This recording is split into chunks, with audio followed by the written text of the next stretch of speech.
All right, good morning. Another week, another exciting week ahead. It's Monday, April 14th. I'm Zach Howard. Here's what I'm looking at to start the week in markets. First up, DXY, US dollar index, 99.8. Trickle down to 98.9 here to start today.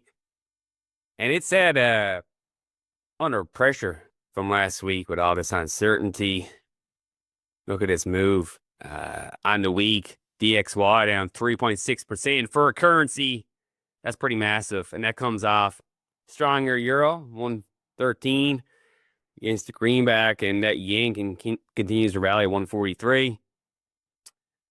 Gold last week, one of the best performers, 6.6% on the week. It's a currency, so weaker US dollar, stronger gold. There you go. That's the pair trade. Silver, arguably a commodity more than a currency like gold, up 9% on the week. Everybody on Bubble Vision TV talk about SPY, car company, video, yada, yada. Boring, boring. Let's look at some real macro trades. This is the kind of stuff I'm interested in. Further to that, look at this. Japanese 30-year bond. Do you know the Japanese 30-year bond now yields more than the S&P 500? Cash flow on the S&P 500, all those companies, and the price it trades at. Future's going to open here at 54.50.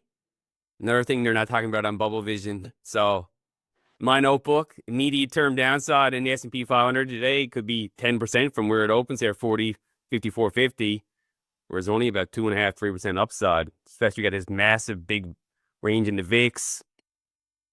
Get that VIX below 30.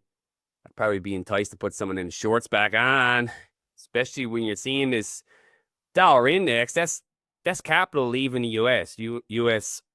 financial markets, whether that's equities or treasuries. That's what's happening.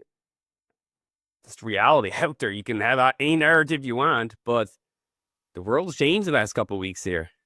I don't think it just goes back to normal like everybody thinks. In past histories of this type of a market event, usually the DXY, the US dollar, becomes a safety trade and capital arrives and flows in there.